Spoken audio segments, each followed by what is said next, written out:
Anne-Marie, j'ai pas eu le temps de vous poser tout à l'heure les questions, de rebondir sur ce que vient de dire Didier sur votre pratique, mais on va peut-être répondre à une question très intéressante qui me vient de Sophie. Ça s'appelle, y a-t-il des rapports entre Lilith et la Kabbale? Est-ce que je ne sais pas si l'un d'entre vous serait capable Absolument, absolument. Il y a des rapports entre Lilith et la Kabbale. Dans la Kabbale, il est question de Lilith à plusieurs reprises. Je suis en train de rechercher dans mes notes parce que j'avais étudié ça et puis certains détails m'échappent. Alors, on la trouve en particulier dans le Zohar, mais donc qui a été, enfin, qui est en rapport avec la Kabbale.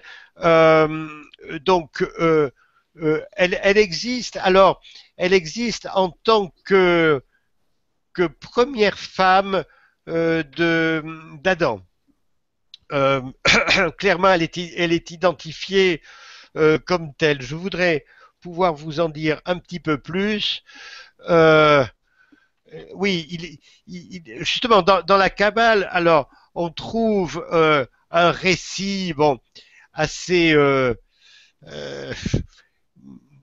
presque assez comique, hein, parce que il est question d'un autre texte où, où Lilith est décrite comme première Ève, mais à part que Dieu doit s'y reprendre à plusieurs fois pour former une femme belle. Enfin, alors donc il est question, enfin, de ce que Dieu utilise des os, des tissus, des muscles, du sang, des sécrétions. Bon, il met tout ça dans de la peau, il ajoute des touffes de poils. Alors, de ce fait, de ce fait, Adam est dégoûté et donc il demande à Dieu de lui en faire une autre. Il y a eu un téléphone, je crois, qui nous a perturbés. Oui, excusez-moi. Voilà. Enfin, donc oui, il est question de Lilith, mais alors surtout dans le Zohar. Je pense que c'est là que, par exemple, on la retrouve sous forme de démon.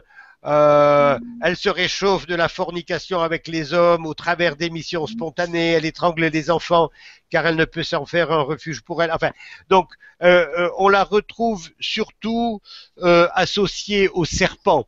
Alors, c'est le serpent tentateur qui séduit Ève, hein, et donc qui amène Ève à croquer la pomme. Donc, elle est associée donc à un démon serpent. Peut-être une question, je vais peut-être poser à Anne-Marie. Dominique nous parle, alors, que Lilith pourrait être assimilée à une sorte d'anti-lune, puisque c'est le foyer en face. Donc, ne serait-elle pas le contraire du corps, puisqu'on peut penser que la lune, c'est une forme d'incorporation. Comment comparer Lilith et la lune? Vous avez, est-ce qu'Anne-Marie, vous pouvez me répondre à cette question? Alors, je vais essayer. Pour moi, la lune... Hein, donc c'est le corps de la mère, de la femme. C'est un peu l'opposé, non? C'est pas l'opposé. Ça fait partie de la femme. Enfin, elle fait vraiment partie des deux à la fois. Elle est aussi bien dans, on pourrait dire l'esprit, mais en même temps c'est pas l'esprit, vraiment c'est les deux à la fois. Lilith, la femme, et Lilith et Ève, c'est les deux. Pour moi. sur le rapport entre Lune, justement, et Lilith. Didier, vous m'entendez? Pardon, oui, pardon. Oui, je vous demande, je voulais savoir si vous vouliez rebondir sur cette question que je trouve assez intéressante sur les rapports entre Lilith et la Lune. Il y a un auditeur qui Oui, tout à fait. Alors, en astrologie, c'est tout à fait passionnant que de voir ces rapports, notamment lorsque la Lune est en aspect de Lilith. Lilith enfin, la Lune, en tout cas, symbolise l'épouse, symbolise la mère. Elle symbolise la bonne mère. Elle symbolise celle qui nourrit son enfant au sein, celle qui l'aime d'un amour infini, alors que Lilith, c'est celle qui avorte. Lilith, c'est celle qui, quand elle a un enfant, est susceptible de le faire disparaître. Alors, tout comme il est venu. Alors, bien sûr, il faut le comprendre au sens psychologique, c'est-à-dire que il y a une forme d'ambivalence. Il y a donc à la fois l'amour maternel et en même temps une menace, alors une menace plus ou moins présente. Cette menace, par exemple, pourra totalement s'exprimer chez une femme qui n'aime pas son enfant, et malheureusement ça arrive, chez une femme qui ne peut réprimer ses pulsions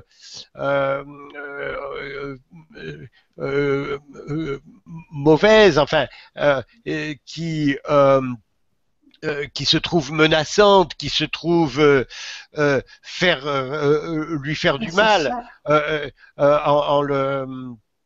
en lui parlant mal ou en le frappant. Et bon, par exemple, aujourd'hui, ça pourrait être tout à fait rapproché de ces femmes qui subissent en fait cette histoire de grossesse niée. Déni.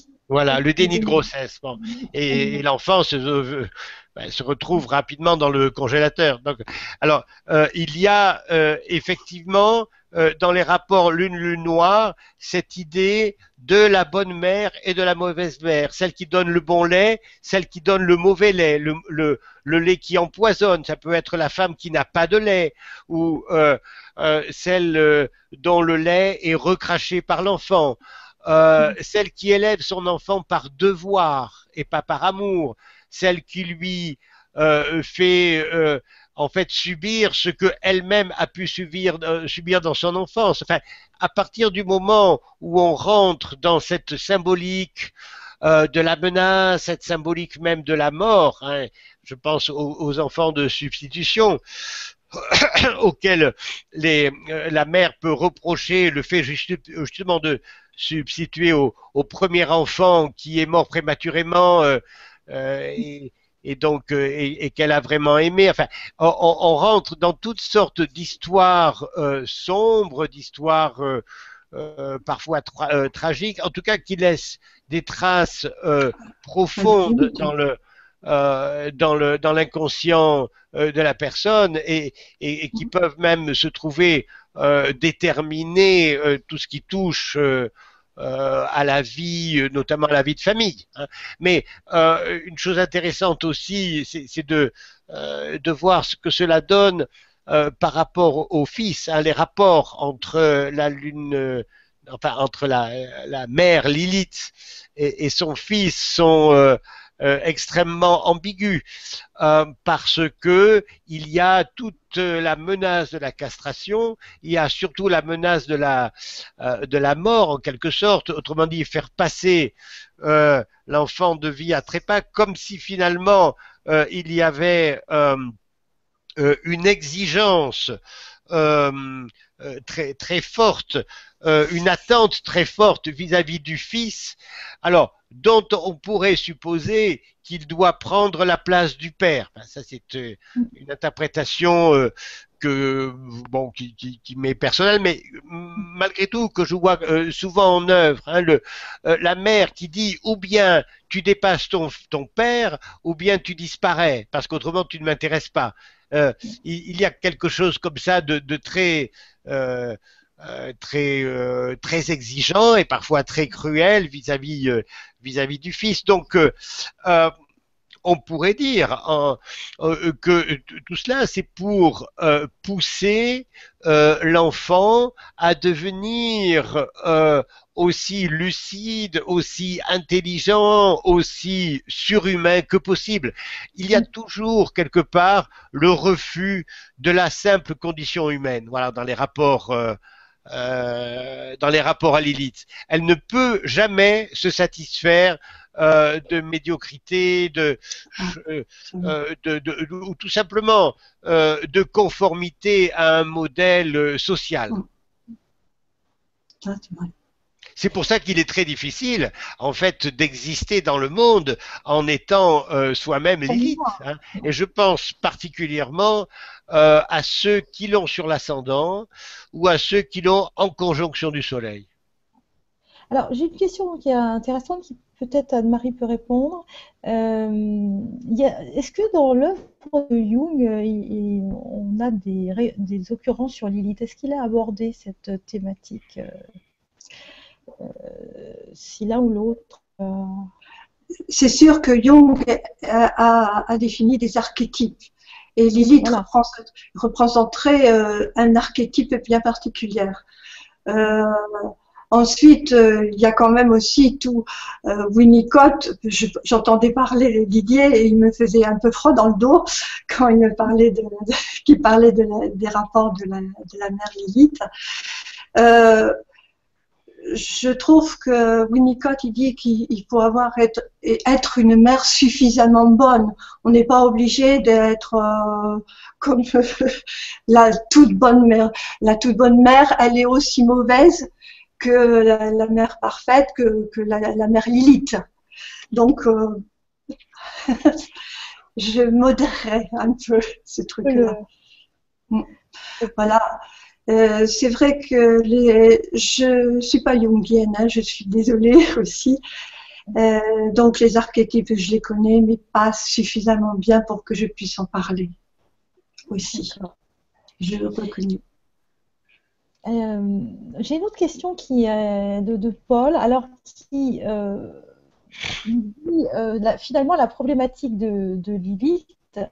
On la retrouve, elle est quand même assez proche on la retrouve pas mal dans le christianisme, avec notamment cette vision du féminin qui on rejette quand même le féminin, qui est parfois même, je le disais d'ailleurs dans mon introduction avec cette citation de Joël de Gravelines, c'est-à-dire que Lilith, elle est là aussi pour faire exister la Vierge. Hein. Donc c'est toujours cette dualité entre la femme, comme vous disiez, Didier, la prostituée, hein, très, très archaïque, très sexualisée, et la Vierge. Donc alors, on peut trouver un rapprochement, par exemple, avec le personnage de Marie-Madeleine.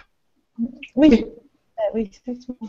Voilà, qui serait en quelque sorte la Lilith du Nouveau Testament. Maintenant, il y a une chose qui m'a toujours interrogé, ce sont les Vierges noires.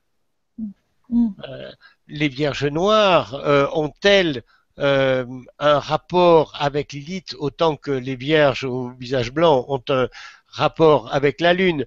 Je pense qu'il y a une dimension ésotérique dans la Vierge noire, hein, que l'on retrouve à peu près partout dans le monde chrétien. Il est certainement question de la dimension, enfin transcendante, de la dimension cosmique de la Vierge. Voilà. Maintenant, ce que vous disiez à propos de Lilith et le christianisme, en fait, n'est pas très éloigné de la façon dont les religions monothéistes traitent la femme sur le plan social, parce que tout est né en fait avec le judaïsme, dont sont issus d'une part le christianisme et ensuite l'islam. Mais la place tout à fait secondaire et limitée de la femme jusque dans les années 50, pourrait-on dire, est tout à fait en relation avec cette idée du Dieu masculin, avec les prêtres qui ne peuvent être que des hommes, etc. Très bien. Je reviens sur un aspect plus astrologique. C'est une question qui me fait rebondir sur ce sujet et vous interrogez. Vous parliez, Didier, et vous aussi, Anne-Marie, que finalement, cette Lilith, cette lune noire, elle est un peu au-delà de tout. Elle est, comment dire, elle est avec cette hyper lucidité, cette hyper conscience. Elle est un peu à la fois très humaine et surhumaine. Oui. Et donc, il y a une question qui me vient de Nathalie qui me dit comment on peut incarner cette lune noire? Est-ce qu'on peut l'incarner? Par exemple, quand quand vous avez un thème astral, ou vous, Didier ou Anne-Marie, vous avez une patiente qui a une problématique lune noire, il y a une possibilité de l'incarner. Et est-ce que c'est en l'incarnant quelque part qu'on pourrait se sentir mieux? Anne-Marie, peut-être sur le point de vue psychologique, et puis Didier, vous pourrez peut-être nous donner votre point de vue d'astrologue. Moi, je dirais que Didier a parlé sur des besoins fondamentaux, et c'est par la satisfaction de ce besoin qui est les besoins, ce sont les besoins physiologiques, pardon. Ensuite, de l'estime de soi. Ensuite, la réalisation qui est extrêmement importante, et l'appartenance. Donc, si on arrive à faire, à satisfaire ses propres besoins, on pourra approcher, j'oserais dire approcher, même peut-être incarner cette Lilith. C'est plus dans ce sens-là que je la vois. Et c'est toujours en rapport, c'est pas mettre en opposition, c'est mettre avec le et.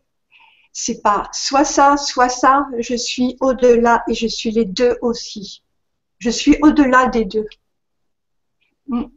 Pour moi. Voilà. Et dans votre pratique astrologique? Oui, moi je dirais peut-être les choses un peu différemment. J'ai des clients et des clientes qui incarnent véritablement Lilith. Je pense notamment à celles et ceux qui l'ont sur l'ascendant. C'est donc que Lilith a choisi de vivre en eux, hein, ou l'inverse, je ne sais pas, mais il y a quand même une grande difficulté à trouver sa place, une grande difficulté à s'affirmer aux yeux du monde. Certains y arrivent, et y arrivent même très bien, mais à condition d'accepter d'être à part, éventuellement de jouer le rôle du bouc émissaire, et parfois c'est un passage obligé justement pour parvenir à s'accomplir à l'âge adulte. Disons que incarner Lilith n'est pas une sinécure, et contrairement à ce que dit Anne-Marie, il me semble que beaucoup commencent par l'incarner bien malgré eux, si je puis dire.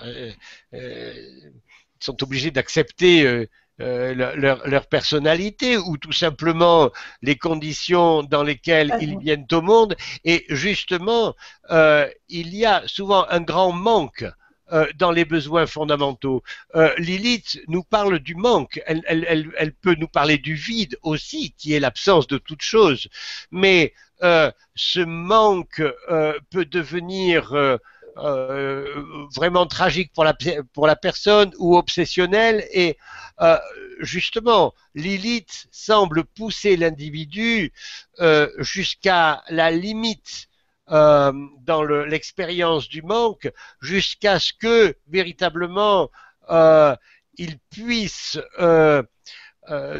je dirais, se l'approprier et ne plus en faire un sujet de tragédie pour soi-même, comme si, là encore, il était question de passer au travers. Donc, à travers le manque, il peut y avoir une dimension initiatique. Enfin, de ce que j'ai vu, euh, euh, être marqué par Lilith fortement parce que celle-ci, disons, joue un rôle dominant, voire écrasant sur la personnalité, ça n'est pas une chose facile. Beaucoup s'en plaignent, si je puis dire, bien qu'ils sachent, hein, plus ou moins inconsciemment, mais bien qu'ils sachent, et je me fais toujours fort de le leur rappeler, que bien qu'ils sachent donc que, en fait, le but, c'est toujours le dépassement de soi, c'est toujours la pleine conscience, c'est toujours la recherche de l'absolu. Et en ça, c'est vrai, l'élite représente certainement le chemin le plus direct. Oui. Anne-Marie, vous ne sembliez pas tout à fait d'accord avec Didier, si je me trompe. Je trouve que c'est pas antagoniste ce que j'ai dit et ce que Didier dit. C'est dans le terme des besoins, puisque d'après ce que j'ai compris, Lilith marque un manque, donc un besoin qui n'est pas satisfait pour moi. Et donc, du coup, la satisfaction, de toute façon, ne peut venir que de la personne elle-même, donc se dépasser aussi, puisqu'elle ne peut pas recevoir ni de son père ni de sa mère. Comment elle va faire quand elle vient vous voir ou n'importe quoi, comment elle va faire? Ce qu'elle doit faire, c'est trouver la ressource en elle pour pouvoir accepter justement cette différence. Et c'est toujours, et quelquefois, c'est pas facile du tout, au contraire. C'est même très douloureux. Ça demande une énergie folle de pouvoir dépasser. Donc, on peut être complètement dans la dépression quand on vient voir. Comme ça, avec un Lilith, avec un besoin qui n'est jamais satisfait. Et pourtant, ça cherche toujours, ça n'a de cesse que de vouloir se satisfaire. Aussi bien la réalisation que l'appartenance, que la physiologie, vraiment les besoins fondamentaux. Quand j'étudiais l'astrologie, je ne me souviens plus quelle conférence c'était, je dois dire. J'ai vu une astrologue qui m'avait dit, en fait, la lune noire, c'est reconnaître, c'est le point dans le thème où on va rencontrer notre manque, notre quête d'absolu, quelque chose qui en sera très difficile à satisfaire dans la vie. Puisqu'on est à un niveau d'exigence tel que peut-être ce n'est pas réalisable à ce niveau-là, et que le travail, c'est d'accepter, de faire un peu le deuil de cette exigence, d'accepter qu'il y aura toujours un manque, il y aura toujours un manque, il y aura toujours un vide, et d'apprendre à vivre avec. C'est aussi ça. Quand on est confronté aux données existentielles, c'est ça, de toute façon. Hein, quand on est à la quête on trouve que c'est absurde de vivre n'importe quoi. Donc, c'est de faire avec, en effet. Mais comment on peut réparer cette faille pour vivre le mieux possible? D'abord, on a le deuil, et puis après, on accueille. Vraiment, c'est un accueil d'abord de cette différence, de cette souffrance.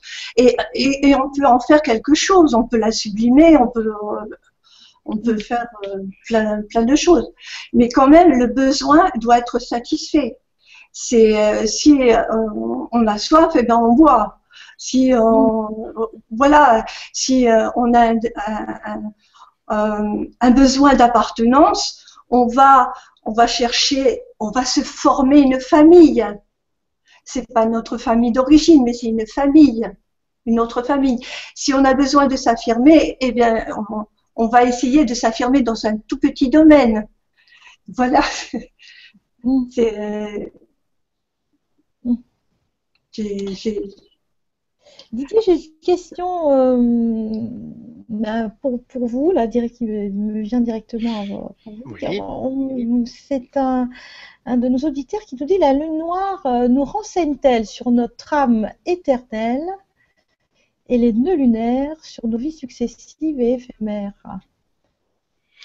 Quel lien peut-on faire finalement entre cette lune noire, finalement, au fil de notre discussion, qui est quand même très humaine en réalité, très Oui, proche de l'état humain, oui, absolument. voilà.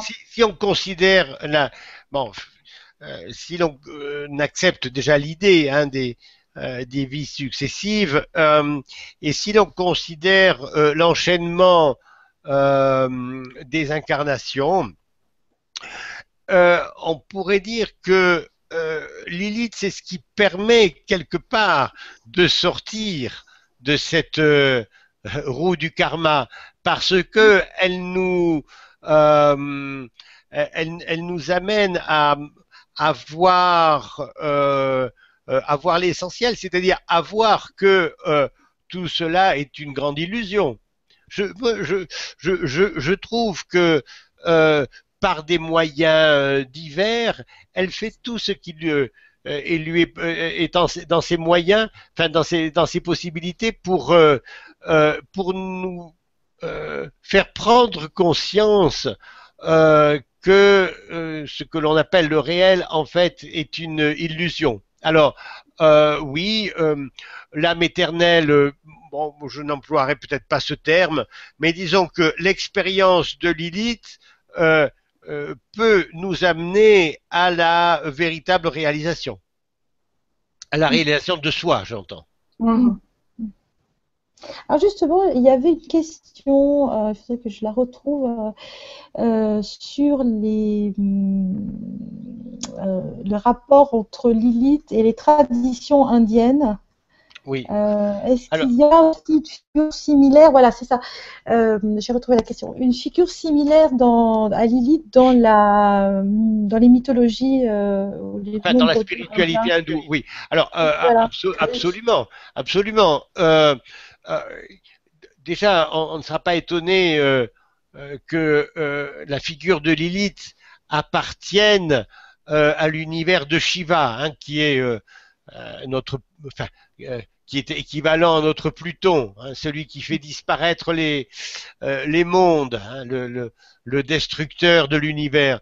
Donc, dans la mythologie indienne, Shiva a pour épouse Parvati, donc l'énergie de cette résorption du monde jusqu'à sa disparition totale. Et parmi les différents aspects que peut revêtir Parvati, il en est un qui est très connu, qui est Kali. Kali la noire. Kali dont le collier est formé de crânes. Voilà, donc qui est vraiment l'aspect visiblement le plus destructeur et plus maléfique. Kali est crainte dans l'Inde. Donc justement, on peut faire référence au Kali Yuga dans lequel l'humanité se trouve présentement et depuis un certain temps déjà. Hein, le Kali Yuga, c'est l'âge de Kali. Donc bon, on peut en tirer beaucoup de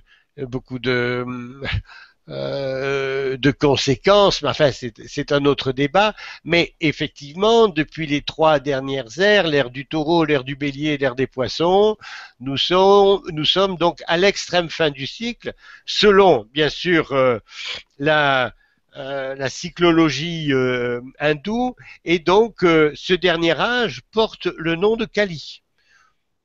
Donc absolument, je trouve qu'il y a énormément de points communs entre Kali, qui se satisfait de sang, de feu, d'os, enfin toute une image très effrayante, hein, et la Lilith, sous plusieurs de ses aspects, y compris sous son aspect de démon. Alors, il y a une autre figure mythologique, symbolique, qui est évoquée par un de nos auditeurs, c'est Mélusine. Est-ce que l'un d'entre vous connaît cette symbolique et c'est un lien qu'on pourrait faire avec Lilith? Non? Non. Je ne connais pas suffisamment Mélusine, mais je pense que elle correspond tout à fait à une figure à une figure qui ressort de Lilith, parce que autant que je sache, il y a cet aspect à la fois attirant et puis effrayant. Enfin, avec Lilith, on est absolument dans le registre de la sorcière. La sorcière qui est seule, la sorcière qui finalement rend notre vie impossible. Voilà, mais je ne me rappelle plus suffisamment de Mélusine pour vous en parler. Mais je pense qu'il y a un rapport dans le fond, absolument. Si ma mémoire est bonne, c'est cette femme qui, évidemment, la nuit, se transforme en une sorte de serpent, quoi. Voilà, ouais. Une surprise un jour. Donc, c'est un peu, voilà, c'est double. Cette double nature, oui. Voilà, double nature. Justement, j'avais une question que je voulais vous poser dans ta première partie, et on a encore un peu de temps pour. Est-ce que vous utilisez les positions de la Lune noire en ce qu'on appelle l'astrologie mondiale? Est-ce que ça a une signification à un niveau plus... Parce que là, on a parlé beaucoup de la Lune noire à titre personnel, hein, est-ce que ça a une signification au niveau collectif ou c'est pas pertinent? Alors, je pense que c'est pertinent que d'utiliser la Lune noire en astrologie mondiale. Je n'en ai pas encore assez étudié les effets parce que c'est vrai, on s'est surtout appesanti jusqu'à maintenant sur les cycles des planètes lentes. De Jupiter à Pluton, Lilith a une vitesse relativement plus rapide que les planètes lentes et même que la plus rapide des planètes lentes. Donc, c'est plus difficile de lui assigner un rôle dans ces cycles parce que, comme celui de Lilith n'est que de 9 ans, eh bien, de nombreux aspects se forment en permanence. Mais je n'ai pas vraiment d'expérience de cela. J'ai cherché, jusqu'à maintenant, je n'ai pas vraiment trouvé de rôle très clair dans Lilith en astrologie mondiale. Mais je pense que c'est un domaine qui reste absolument à explorer. Oui. Parce que je revenais à ça parce que vous avez quand même fait au début un peu le parallèle au moment où on a découvert Lilith. Donc, tout à fait. Quelque part, il y avait un événement qui était très en rapport avec cette symbolique. C'est un domaine à creuser. Donc, oui, c'est-à-dire que oui, le symbolisme de Lilith peut tout à fait se projeter sur le plan mondial, enfin sur le plan d'un peuple ou sur le plan du devenir d'un peuple. Je suppose que Lilith devait jouer un rôle important lorsque les Khmers rouges ont pris le pouvoir au Cambodge, par exemple, puisqu'il y a eu une grande partie de ce peuple qui a disparu. Bon, maintenant, c'est difficile, disons, de l'utiliser en astrologie mondiale, c'est-à-dire en fonction de sa position dans le ciel et en rapport avec les autres astres lents. Voilà, c'est là qu'il faudrait sans doute creuser. Alors, j'ai une auditrice qui me pose la question, c'est une question un peu personnelle vous concernant tous les deux par rapport à votre position de lune noire. Est-ce que cette lune noire dans votre tête influence votre pratique de cette symbolique en astrologie pour vous, Didier, ou en psychothérapie pour vous, Anne-Marie? Anne-Marie? Moi, je dirais oui. très certainement. Moi, j'ai un besoin d'affirmation, donc à dépasser, à me dépasser.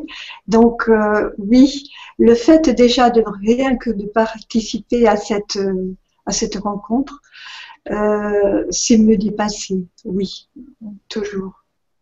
Oui, franchement. Autrement dit, euh, on peut bien parler de la lune noire quelque part si on la pratique, enfin, si on en est conscient. On en est conscient. Parce qu'il y a des astrologues qui ne l'utilisent pas d'ailleurs, hein. De moins en moins, mais Didier.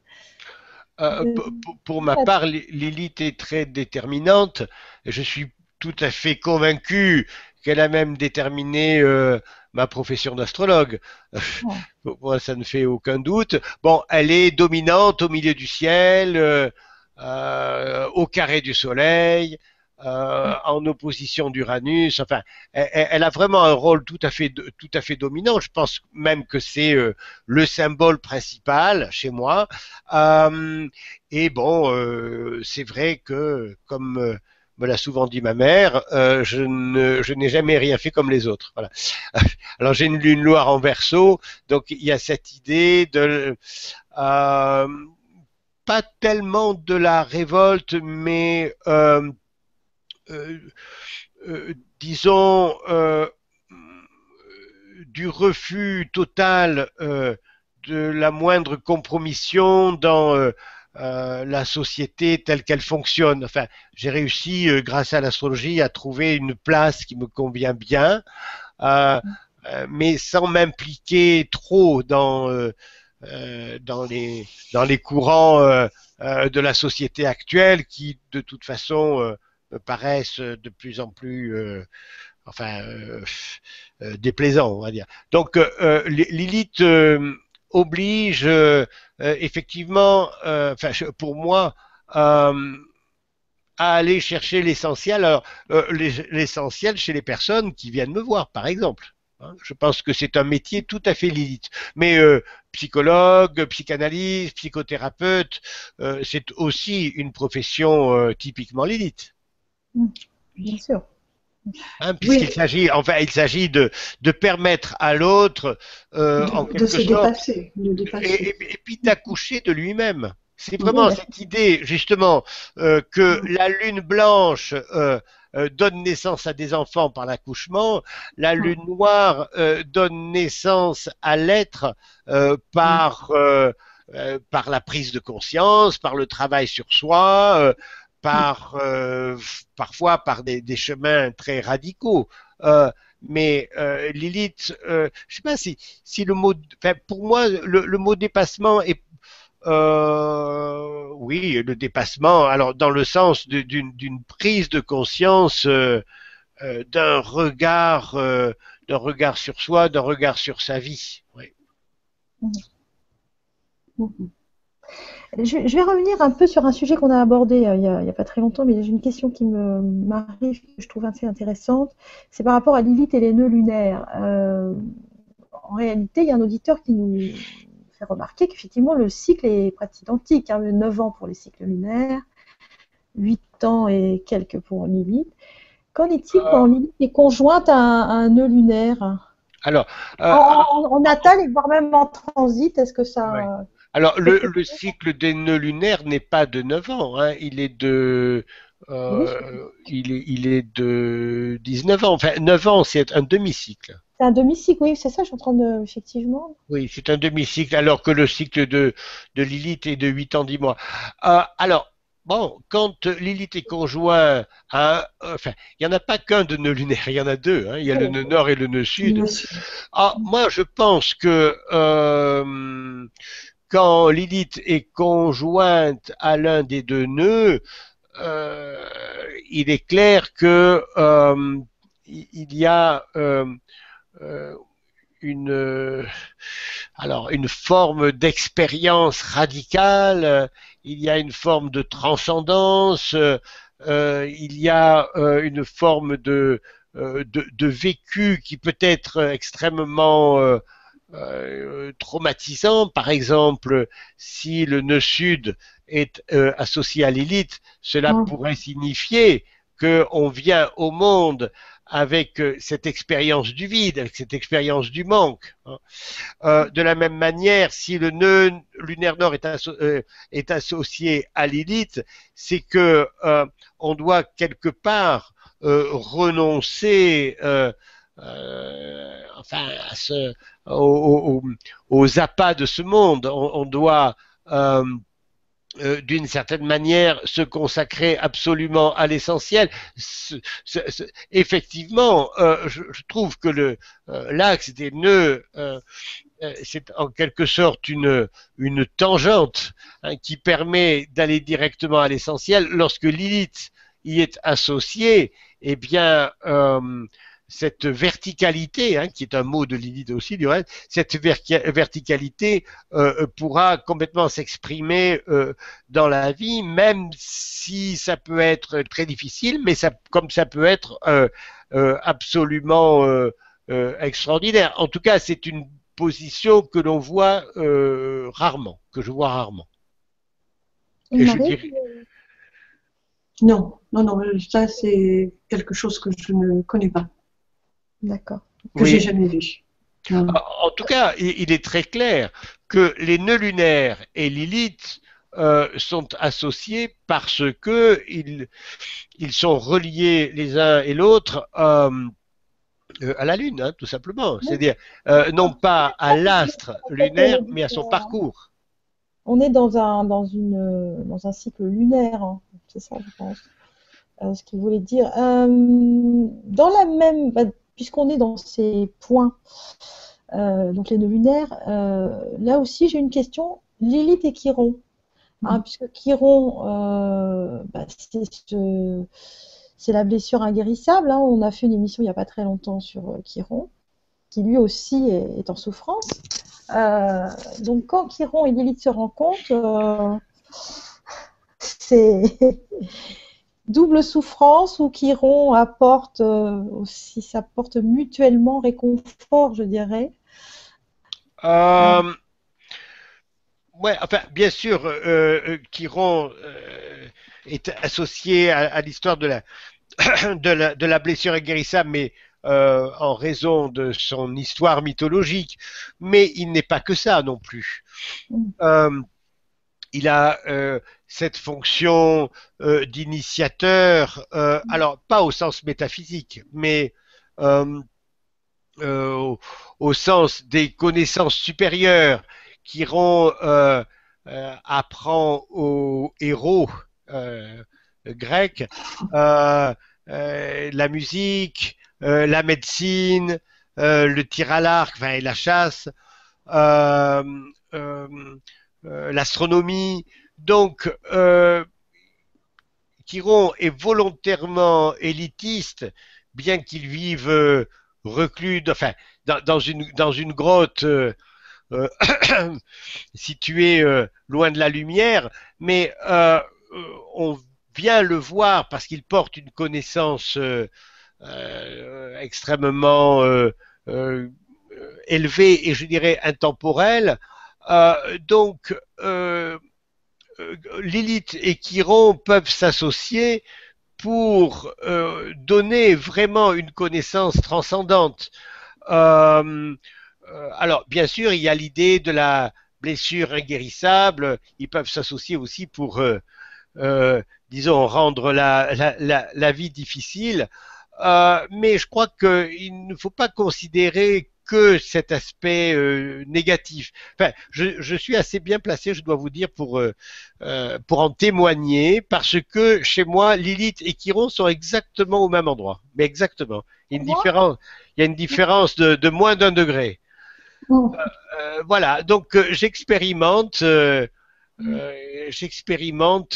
ces différents aspects, l'aspect de la connaissance, bon, parfois aussi de la blessure guérissable, enfin j'espère qu'elle va quand même guérir, bon, enfin en tout cas je m'y emploie, et bon, donc je crois qu'il faut essayer de ne pas trop les considérer l'un et l'autre d'un point de vue trop humain, voilà, parce qu'autrement on rentre bon dans une vision très égocentrique, et puis finalement qui ramène à l'humain, alors que bon, Chiron et Lilith, ce sont des symboles justement qui nous amènent à une forme ou une autre de dépassement, hein, de transcendance. De Justement, transcendance. quand vous parlez de ces deux figures qui sont quand même liées à des formes de guérison, enfin, ou d'initiation, l'un et l'autre, Oui. peut-être que les gens qui sont très marqués par ces points dans le thème utilisent justement des méthodes de guérison différentes, comme l'astrologie ou des techniques de thérapie Absolument, parce que conventionnelles. Hein. enfin, justement, moi, ce qui me passionne. Vous êtes à part. Voilà, on ne choisit pas la voie traditionnelle. On est un peu à part avec Lilith et voilà. on est un peu Absolument. dans des voilà, pas forcément reconnus. Oui. Alors, pas forcément reconnu par les instances officielles. Officielles, bien sûr. Voilà, Je veux dire. c'est ça. Disons que celui qui est le professeur qui parle à l'université, c'est Jupiter, hein, qui distille la science et la connaissance officielle. Chiron, lui, ne s'adresse qu'à quelques-uns qu'il a choisis. De toute façon, il y a peu de monde qui va vers Chiron. Parce que il y a là nul prestige, nulle lumière, nul diplôme. Alors, pour moi, Chiron s'occupe beaucoup des sciences traditionnelles. Voilà, et c'est ce qui me plaît. Il se trouve que je suis aussi passionné d'homéopathie, vous l'avez dit tout à l'heure, bon, qui est une médecine non conventionnelle. D'une manière générale, avec l'élite, on est radicalement non conventionnel. Et je crois que c'est quelque chose qui me va assez bien. Et maintenant, je suis suffisamment avancé dans la vie pour en être bien certain. Anne-Marie, vous avez quelque chose à ajouter sur Je trouve que ce qui est vrai, c'est qu'on est à part et on l'assume complètement. Oui, on va voir ce qui nous intéresse et on va prendre ce qu'on a besoin là où ça est.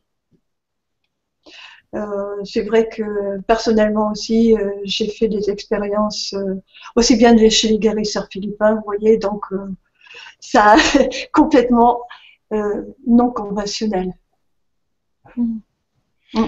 Oui, alors non conventionnel ne veut pas dire non traditionnel, justement, comme vient le dire de Anne-Marie. Justement, aujourd'hui, être non conventionnel, c'est peut-être se faire le rapporteur de la tradition ou tout au moins de ce qu'il en reste. Rappeler que certaines choses ont toujours existé et probablement existeront toujours, à part que elles s'obscurcissent, elles s'occultent de plus en plus sous la pression croissante justement de cette doctrine officielle, mais dont je dirais en tant que Soleil carré Lilith, dont je dirais bien volontiers qu'elle nous déshumanise. Or, justement, Lilith pousse toujours un cri, elle pousse un cri d'effroi. Il y a un personnage auquel je pense,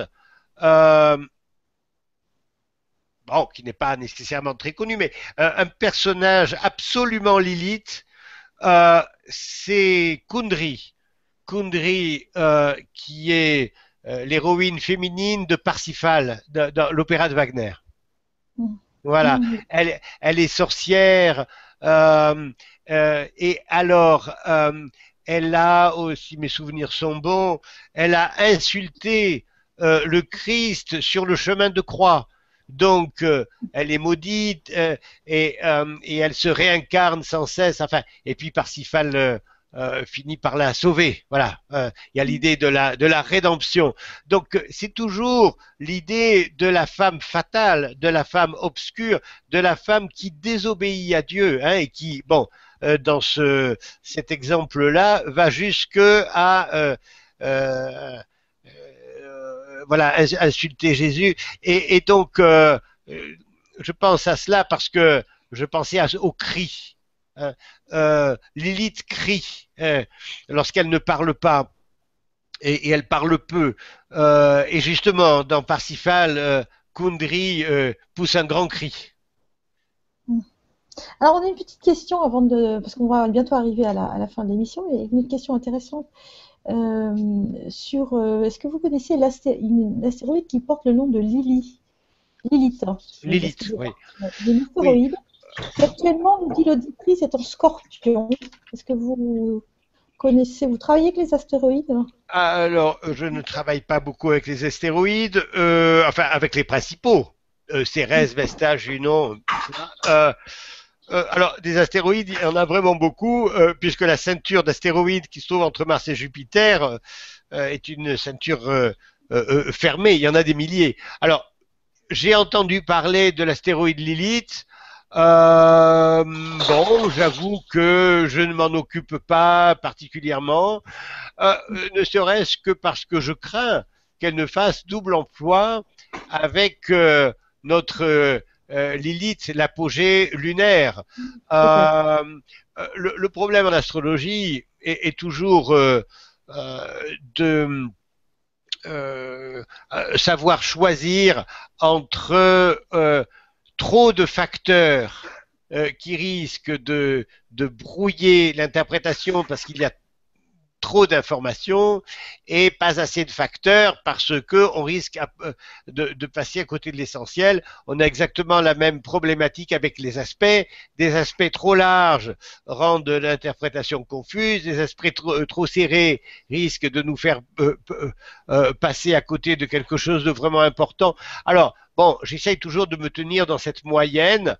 C'est la raison pour laquelle j'évite de multiplier les facteurs, mais je reconnais que je me sers d'une manière systématique de Lilith et de temps en temps de Chiron. D'accord. Lorsqu'il me paraît vraiment important. Bon, écoutez, je pense qu'on a fait un peu, peut-être pas le tour de la question, mais on a quand même abordé pas mal de choses. Je voulais juste, vous avez fait appel, tout à l'heure, Didier, à ce personnage de l'opéra de Wagner, et à ce moment-là me venait une image de Lilith dans un film, je trouve assez fort, qui est, alors c'est le personnage de Sharon Stone dans Basic Instinct. Ah oui, oui. Et cette femme extrêmement, il y a ce pic de glace à la fin. D'un seul coup, j'ai eu cette image et je trouve que c'est assez Lilith. Je ne sais pas ce que vous en pensez. Mais absolument, c'est exactement ça. Et je pense que Lilith, elle est assez favorable pour trouver, quand on regarde des œuvres d'art ou de cinéma, on a ces femmes. Oui, alors ça me fait penser à Roman Polanski.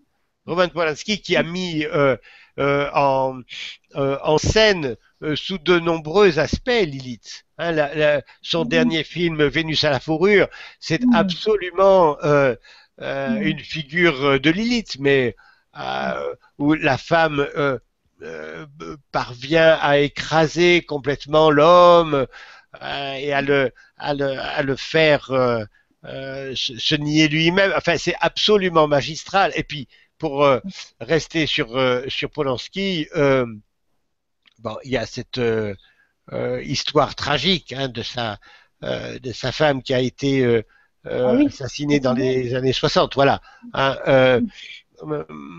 Voilà. Et cet événement s'est produit juste après qu'il ait tourné Rosemary's Baby. Qui est aussi très Lilith. Qui est un film très noir, très Lilith, enfin très Lilith surtout, plus que très noir, très Lilith. Ouais. Oui. Cinéma finalement, mais peut-être aussi c'est ce regard, puisqu'on a beaucoup associé Lilith au regard. Et donc le cinéma peut-être est un moyen. Absolument, je pense aussi à Isabelle Adjani dans un film de Zulawski dont le nom m'échappe, mais où elle est associée, enfin elle se transforme en serpent. Je me souviens pas. Oui, absolument, merveilleux. Bon. Oui. Alors Polanski connaît Lilith, ne serait-ce que parce qu'il a vécu dans sa jeunesse. Il a été dans un camp de concentration. Enfin, bon, il a vécu justement l'insoutenable. Bon. Et puis il y a cette histoire aussi euh, où il a abusé, disons, d'une jeune fille. Ça aussi, c'est Lilith. Nous allons devoir malheureusement arrêter cet entretien. Nous sommes au terme de l'émission. Je vous remercie beaucoup, Anne-Marie et Didier, de cet échange fort Merci, Sophie. intéressant. Je remercie aussi les équipes de Baglis TV qui nous permettent de réaliser cet entretien. Donc, vous pourrez revoir cette émission sur Salamandre TV en replay et puis un peu plus tard sur Baglis TV. Merci à tous les deux et à bientôt. À bientôt.